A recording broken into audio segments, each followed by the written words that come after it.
Olha, é importante quem jogou as camisetas aqui para afinar, pegar agora, porque quando terminar isso aqui vira uma muvuca e quem jogou as coisas daqui vai perder. É importante recolher já.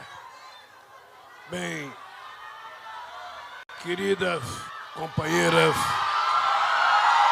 e queridos companheiros de Contagem, é com muita alegria que eu venho a essa extraordinária cidade que eu ouvi falar pela primeira vez em 1968. Não sei se você sabe, Marília, a primeira vez que eu ouvi falar o nome da cidade de Contagem foi porque aqui, 4 anos depois do golpe militar de 64, os trabalhadores resolveram fazer uma greve aqui em Contagem, em 1968, e essa greve marcou a história de Contagem, e no mesmo período aconteceu uma greve em Osasco, em São Paulo, que é uma cidade muito parecida com Contagem, também industrial, também uma cidade industrial, e eu então fiquei conhecendo Contagem. E a partir da construção do PT, a partir da minha entrada no sindicato, eu comecei a visitar, cada vez que eu vinha a Belo Horizonte, eu vinha em Contagem. Eu queria primeiro, Marília, dizer para você que eu estava ouvindo você falar e eu estava ouvindo quase que uma mãe dizendo como é que cuida da sua família. Porque eu disse no meu discurso, lá no Rio, no lançamento da minha candidatura junto com o companheiro Alckmin, que governar, só é possível você governar corretamente se você colocar o coração nas suas decisões. Tem gente que pensa que é possível governar, sabe, discutindo contabilidade. Tem gente que pensa que é fácil governar e é possível governar olhando apenas o número da receita e o número da despesa. A verdade é que esse país não deu certo até agora, porque as pessoas que governam esse país, ao invés de olhar para os números, ao invés de olhar para a dívida fiscal, nós temos que começar a pagar uma coisa que ninguém fala, que é a dívida social com 215 milhões de brasileiros que precisam viver com dignidade. Vamos colocar, quando você vai fazer o orçamento, ao invés de você conversar por cima, conversa por baixo. Porque se você deixar o povo por último, nunca vai sobrar dinheiro para fazer nada. Quando você senta numa comissão orçamentária, com o ministro da Economia, com o ministro do Planejamento, com o ministro, vários outros, cada um quer a sua parte. O da Defesa quer a parte das Forças Armadas, o do Itamaraty quer a parte da diplomacia, o outro quer a sua parte. Como o trabalhador pobre não tem ninguém lá, nunca sobra nada para ele, é preciso, então, a gente pensar nele. É preciso a gente, então, começar a mudar. Por isso é que eu digo sempre assim, é muito fácil governar o Brasil se a gente colocar o povo no orçamento e colocar o rico no imposto de renda. Fica muito fácil governar o Brasil. Você arrecada de quem tem mais para fazer benefício para quem não tem nada. Essa é a lógica que vale para a família. Essa é a lógica que vale para qualquer coisa no mundo. A gente precisa sempre cuidar de quem mais necessita. E a Marília estava falando aqui, e eu estava lembrando, para construir o que ela construiu aqui com 2 mandatos, é difícil, é penoso, tem que passar pela Câmara, precisa conversar com vereadores, precisa implorar recursos do governador, precisa pedir dinheiro para o presidente da República. Agora, depois que ela saiu do governo para destruir as coisas que ela fez, é num segundo. Ninguém tem que pedir licença para destruir. Destrói, porque a maioria dos governantes brasileiros não gostam do povo pobre, do povo trabalhador, não gosta do povo brasileiro que rala o dia inteiro. Eu duvido que, se não fosse você prefeita, alguém ia sensibilizar como as crianças andando com plástico amarrado no pé. Só se sensibiliza com isso quem tem coração. A gente, para fazer qualquer coisa, pode fazer com a cabeça, mas para governar, se você não tiver a dignidade de derramar uma lágrima pela pessoa que está passando fome, pelas pessoas que estão desempregadas, pelas pessoas que estão morrendo por falta de remédio, pelas pessoas que querem viver, sabe, querem comer de manhã, de tarde, à noite, pelas pessoas que querem passear. Se você não sofrer por isso, o mundo está desgraçado. Nós temos um presidente que não chorou uma lágrima por 640 mil pessoas que morreram do Covid. Não visitou um hospital, não visitou uma UTI, não visitou ninguém. Pelo contrário, enquanto as pessoas morriam, ele desacreditava a Organização Mundial do Comércio, ele desacreditava os cientistas brasileiros, ele desacreditava os laboratórios e ainda brincava com a doença. Portanto, companheiros e companheiras, eu quero, antes de falar, agradecer as pessoas que estão aqui.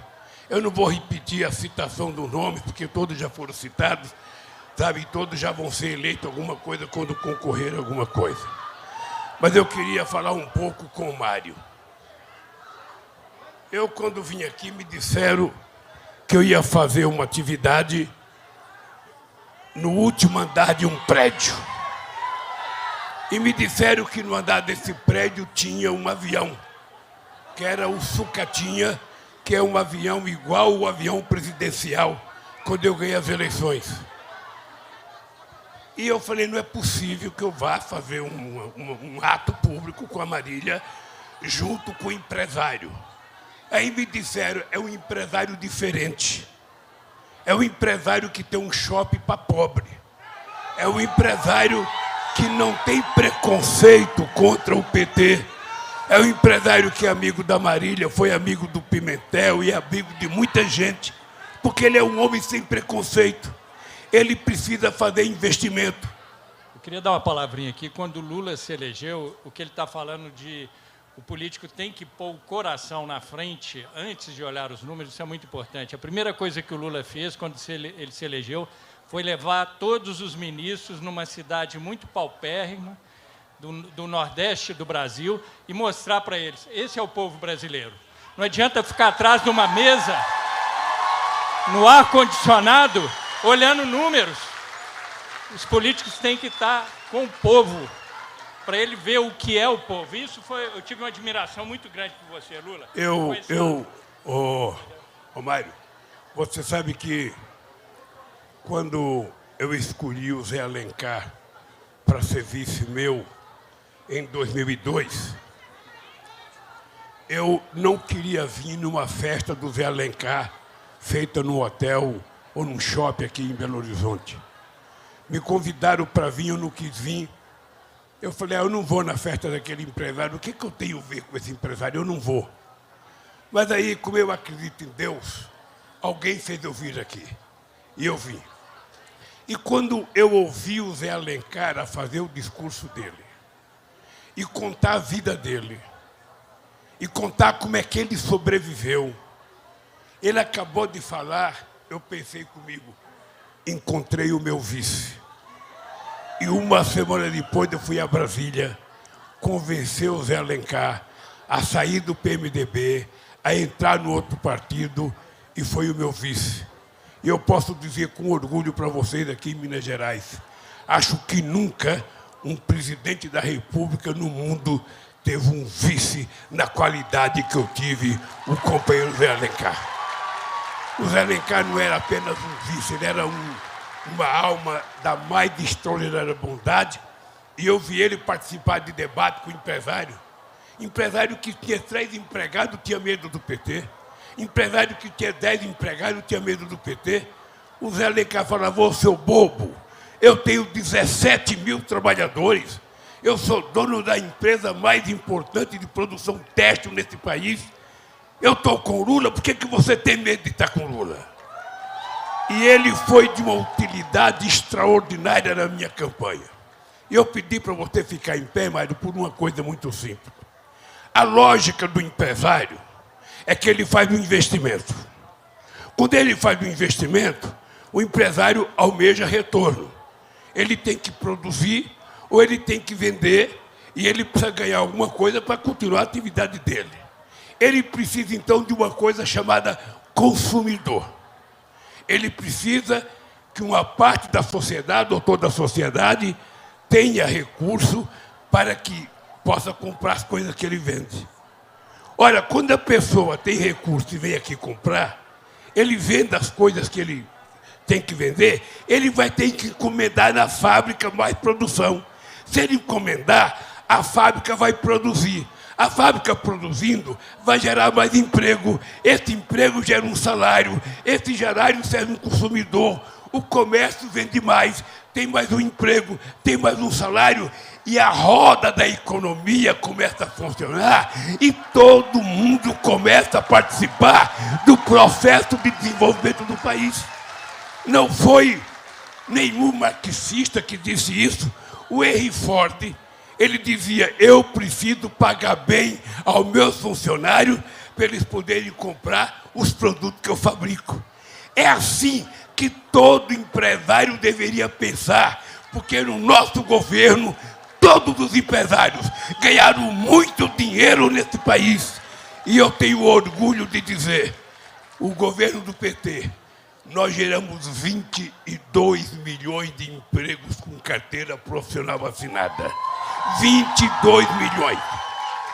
Nós aumentamos o salário mínimo em 74%.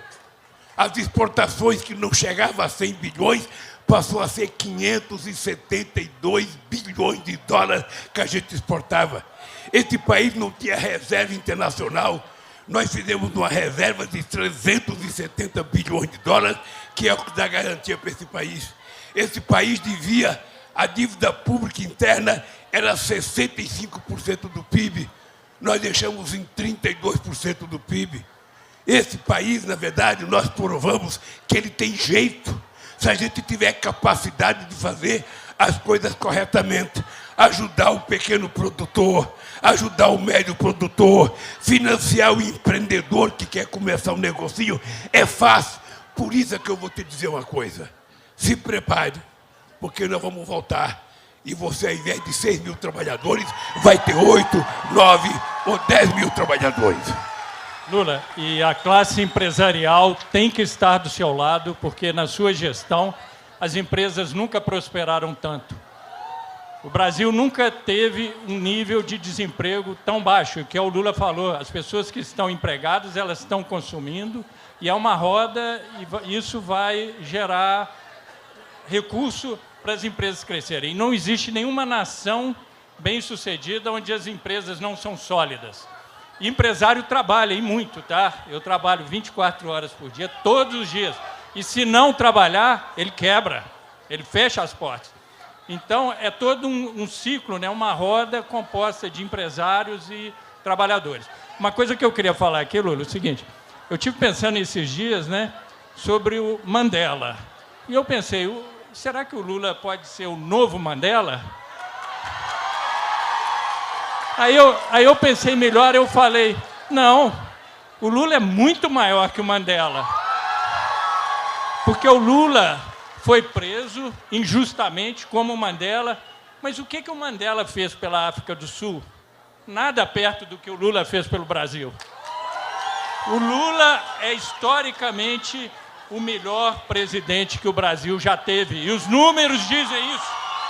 E os empresários sabem disso.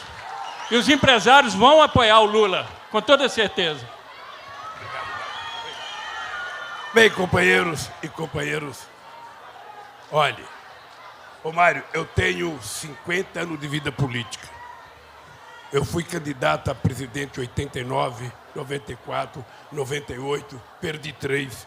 Aí ganhamos 2002, ganhamos 2006, 2010, 2014. Perdemos em 2018 para essa loucura que está aí, mas vamos recuperar esse país em 2022. Agora, imagine uma coisa, gente, a cidade de Contagem. Companheiro Pimentel, que é economista, Luiz Mercadante, que é economista, o Brasil já chegou a ter 30% do seu PIB, sabe, ser extraído da produção industrial brasileira. O Brasil caiu para 11%. Contagem ainda tem 21% do seu PIB é industrial. Numa demonstração que aqui ainda tem muita indústria. Ontem a Volkswagen deu férias coletivas em São Bernardo porque não tem autopeça que vem da China. Outro dia a Ford foi embora do Brasil. Outro dia a Toyota foi embora não sei para onde. Ou seja, a verdade é que o Brasil, que já foi um país produtor de autopeça, deixou de produzir aqui.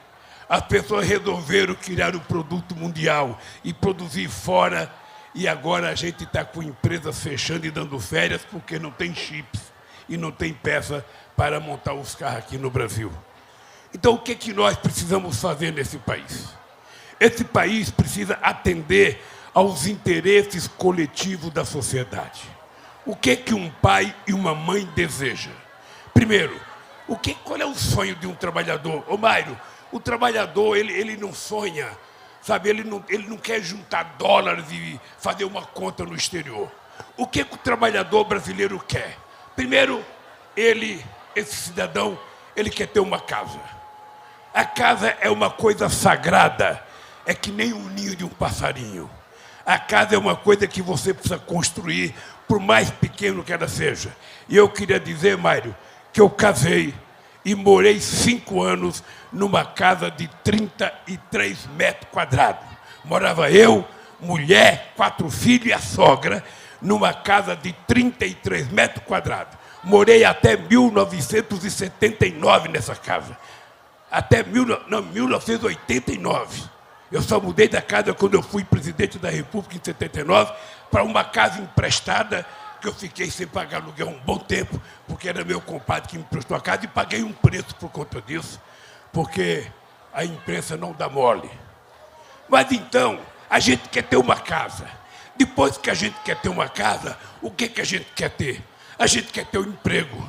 A gente quer ganhar um salário razoável para a gente poder sustentar a família da gente. O que a juventude quer? A juventude quer ter possibilidade de estudar, quer fazer um curso científico, quer fazer universidade e quer trabalhar. E quer trabalhar ganhando um salário mais qualificado por conta da sua formação. Olha, quem é que pode ajudar a gerar isso? É o Estado, é o governo. Depois que a gente tem a casinha, depois que a gente tem o emprego, a gente quer o quê? A gente quer ter um bom celular. A gente quer ficar na internet o dia inteiro. Depois a gente quer um computador. Depois a gente quer um carrinho. Depois que a gente tem a casa, o carro, o computador, o emprego e o salário, a gente quer fazer um churrasquinho no final de semana e a gente quer tomar uma geladinha e uma cerveja. Mas também a gente quer viajar para ver os parentes da gente. E a gente não quer pegar 36 horas de ônibus, 40 horas. A gente quer ir de avião. E aí, Mário, quando o pobre começou a andar de avião, as pessoas mais ricas diziam: o aeroporto virou uma rodoviária. O aeroporto virou uma rodoviária. Então, tudo que eu faço é o seguinte: eu trabalhava na Vilares, eu tinha 18 anos de idade. Você sabe que eu gostava de me vestir bem. Porque tem gente que acha que trabalhador quer comer em coxo. Tem gente que acha que a gente não gosta de coisa boa. E nós temos que dizer todo dia: a gente quer comer bem, a gente quer morar bem, a gente quer se vestir bem, a gente quer ganhar bem e a gente quer morar decentemente. Olha, por que a gente não pode ter as coisas que nós produzimos? Eu faço um tênis, eu tenho o direito de ter um tênis. Eu fabrico um carro, eu tenho o direito de ter um carro. Eu sou pedreiro e faço uma casa, eu tenho o direito de ter uma casa. O Estado é obrigado a fazer universidade, o meu filho tem o direito. Não tinha, o que nós fizemos? Fizemos o ProUni e falamos dos fiéis e o povo pode estudar. Mário, a coisa que eu tenho mais orgulho, eu sou muito chorão, depois que você vai ficando velho, você vai ficando mais sentimental, você vai ver. Bem, A coisa que mais me orgulha é aquilo ali, ó. Todo lugar que eu chego, sempre tem 10, 12, 15 pessoas que me abraçam chorando e falam: Lula, obrigado, porque eu fiz universidade. Eu sou o primeiro filho ou a primeira filha que fiz uma universidade. A elite brasileira, desde a primeira escola técnica feita nesse país,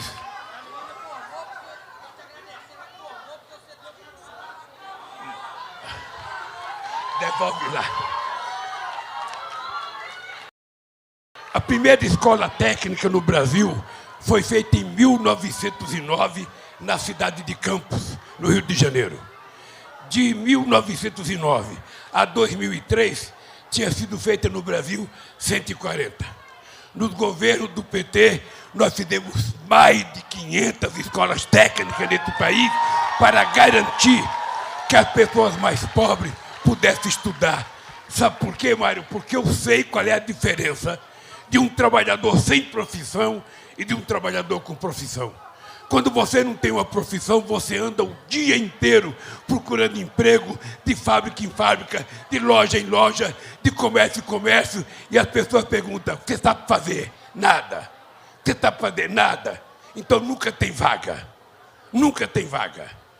Se você falar um pouco de tudo, também está mentindo. Não fala assim que ninguém acredita. Nem um trabalhador que sabe um pouco de tudo, nem jogador que joga em qualquer posição. É preciso dizer o que você sabe fazer. Então, meninada, uma profissão, estudar é a coisa mais sagrada que vocês precisam fazer nesse país.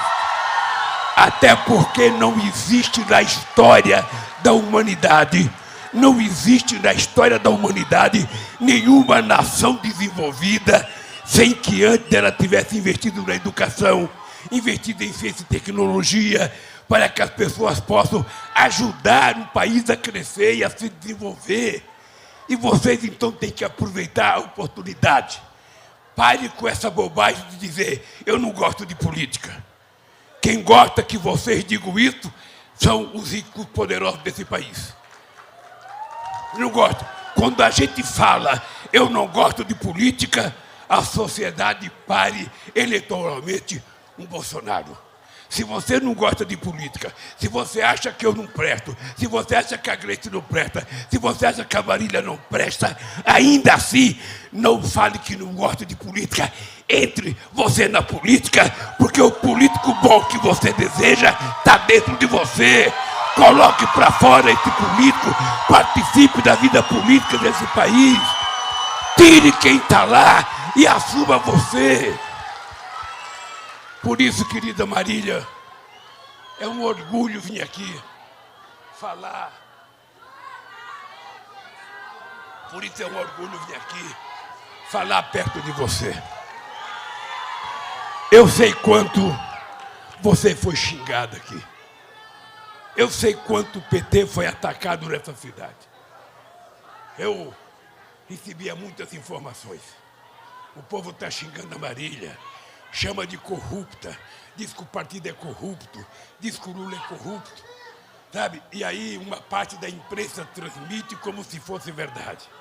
E eu, como eu sou um homem que acredita em Deus, como eu sou filho de uma mulher analfabeta que me deu dignidade, eu falei: eu vou derrotar essa corja que me acusou. Fiquei 580 dias na Polícia Federal. 580 dias. Preparando a minha consciência para o dia que eu saísse. E devo agradecer ao povo brasileiro, porque nunca antes na história do mundo um preso teve uma vigília de 580 dias. As pessoas gritavam todo dia: bom dia, presidente Lula, boa tarde, presidente Lula, boa noite, presidente Lula. Muitas vezes as pessoas pensavam que eu ia sair, mas eu não saí. Aí me ofereceram um acordo para sair com tornozeleira e ficar em casa. Eu falei: não tenho, não posso colocar tornozeleira porque não sou pombo correio. Não tem acordo porque eu não troco a minha dignidade pela minha liberdade. Eu não troco o direito de andar de cabeça erguida por nada nesse mundo. Só sabe o valor de andar de cabeça erguida pobre. Quem trabalhou a vida inteira no chão de fábrica, sabe o que é andar de cabeça erguida? A conquista de você poder ter orgulho de olhar de frente nos olhos das pessoas que querem se confrontar com você. E por isso eu estou aqui, porque a vigília e a verdade me libertaram da Polícia Federal. E eu poderia perguntar, aonde estão os algozes que me acusaram? Aonde estão as pessoas que me acusaram? O que eles estão fazendo hoje? O que eles estão fazendo? Por que a imprensa não convida eles para fazer palestra? Por que as imprensas não convidam eles para mentir? Porque a imprensa cometeu um erro de acreditar na mentira. E eles mentiam todo dia, todo dia, todo dia, todo dia, todo dia. Era jornais. Eu vou contar uma coisa para vocês. Eu duvido, Mário, qual é o político que resiste a 13 horas de jornal nacional durante 9 meses te chamando de ladrão. Eu duvido qual é o político que resiste a 680 primeiras páginas de jornais te chamando de ladrão. Eu duvido qual é o político que resiste a 59 páginas das primeiras capas das revistas te chamando de ladrão. Sabe por que eu resisti? Porque não fui eu, foi vocês que resistiram e vocês que acreditaram que era possível a gente dar a volta por cima. Então, companheiros e companheiras, eu quero que vocês saibam que eu vou sair daqui muito mais animado. Eu vou sair daqui muito mais, com certeza de que esse país vai mudar. E eu não quero muito. Mário, você conversa com os amigos empresários, você fala, porra, cara, o Lula não quer tomar nossa fábrica. O Lula não quer tomar o nosso lucro. O Lula quer emprego para os trabalhadores. O Lula quer salário justo. O Lula quer respeito. Se o cara tiver casa, tiver emprego, tiver estudando, se os filhos tiverem, tranquilo em casa, a gente vai diminuir a bandidagem, vai diminuir assalto, vai diminuir a violência. E aí a gente vai viver muito mais feliz. E eu acho que os empresários não podem ter uma memória curta do que foi a sua gestão e o que gerou de progresso e de crescimento para as empresas. Foi uma época onde não só nós empresários, mas os brasileiros tinham orgulho de falarmos que eram brasileiros, principalmente no exterior. Nós éramos bem tratados, nós éramos respeitados, nós éramos uma nação de primeiro mundo. Isso ninguém... Lula. Ô Mário, o Obama uma vez ligou para mim, agradecendo o presidente Lula. Eu quero agradecer a você, porque Nova York só está sobrevivendo por causa dos brasileiros que estão comprando aqui. Eu sei, Mário, que a gente era respeitado. As lojas em Miami estavam admitindo só pessoas que falassem português. Você acredita nisso? Isso. Ô, gente, só para vocês saberem, nós já viremos uma nação que era referência. A gente era motivo de orgulho na China, na Rússia, na França, na Alemanha, na Argentina, no Chile. A gente era referência. O povo brasileiro era tratado como se fosse rei. Nós agora somos tratados como se fôssemos paira, porque está tudo errado nesse país. Nós temos um presidente desvairado, que só sabe mentir, que só sabe contar mentira, que só sabe fazer fake news. Então, gente, é o seguinte... Não pense que sou eu que for resolver. Levanta a cabeça, porque quem tem que resolver isso é uma coisa chamada povo brasileiro. E dentro do povo brasileiro, o povo de Contagem. Então, meus amigos e minhas amigas, eu quero me despedir de vocês, dizendo para vocês que eu sou um homem que creio muito em Deus. Eu sou um homem que nasci de uma mulher analfabeta. Minha mãe nasceu e morreu. Ela não sabia fazer um ó com copo. Mas ela sempre dizia, nunca baixe a cabeça. Se você baixar a cabeça, os outros montam em cima do teu pescoço. E eu aprendi a fazer as coisas. Quando eu era presidente, que eu tinha alguma dificuldade, Marília, você sabe o que eu fazia quando eu tinha dificuldade na presidência? eu falava, eu vou conversar com o povo. Por isso eu fiz 74 conferências nacionais. 74 conferências nacionais para a gente extrair da sabedoria do povo as políticas públicas que nós colocamos em prática. O crédito consignado, por exemplo, foi de uma reunião com a CUT. A política de pequeno e médio produtor, porque se a gente não garantir que o pequeno e médio produtor produza, no Brasil nós temos quase 4.070.000 propriedades rurais até 100 hectares. Essa gente que produz feijão, essa gente que produz milho, essa gente que produz, que cria galinha, que planta pepino, que planta cebola, que planta alho, essa gente que produz quase 70% do alimento que vai na nossa mesa. Eu sou amigo do Brairo Macho. Ele é um dos grandes produtores de soja desse país. Mas ele não cria uma galinha caipira. Porque se ele criar, vai arrancar a semente da soja dele. Ou seja, ele é um homem rico, exporta soja, mas se quiser comer um quiabo, ele vai comprar do pequeno e médio produtor. Se quiser comer uma galinha tranquila, uma galinha ao molho pardo, uma galinha com quiabo, ele vai ter que comprar do pequeno produtor. Por isso é que nós precisamos incentivar os pequenos e médios produtores rurais desse país com financiamento.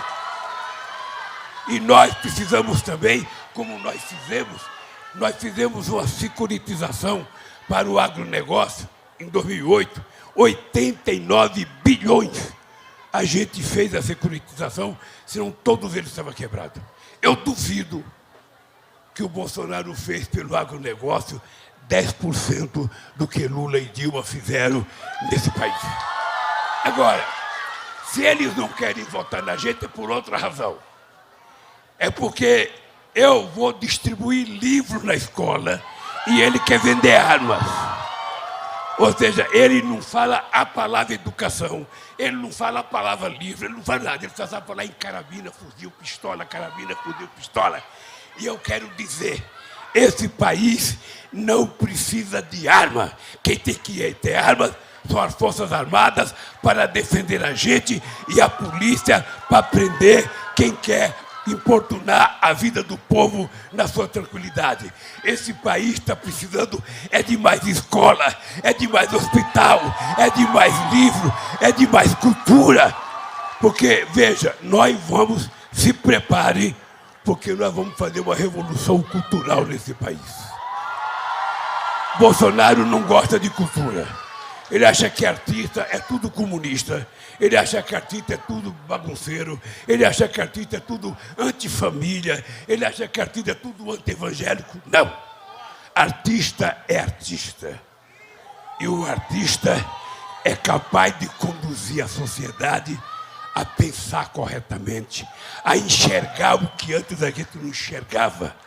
Porque nós vamos fazer uma revolução cultural nesse país, fazendo com que a cultura se transforme numa indústria geradora de emprego, numa indústria geradora de sabedoria, de conhecimento. E é por isso, gente, que se prepare, porque 2 de outubro está aí e algo vai acontecer nesse país. Algo vai acontecer. O Mário vai voltar a ganhar mais dinheiro. Os empresários vão ganhar mais dinheiro, vocês vão ganhar mais salário, vão ganhar mais educação, vão ganhar mais saúde e vamos ganhar mais prazer de viver nessa imensa pátria chamada Brasil. Um abraço, companheiros, e até o dia 2, se Deus quiser. Olê!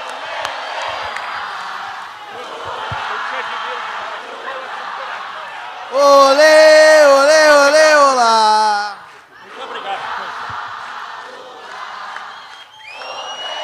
Olê, olê, olá!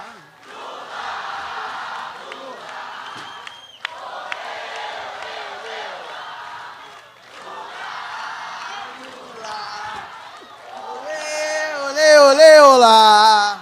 Lula, Lula.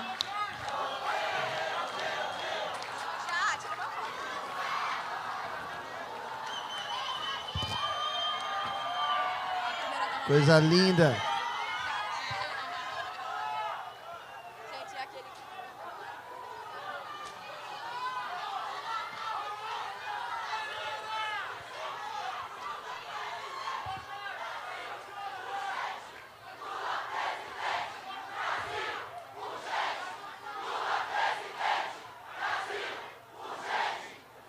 Presidente, Brasil.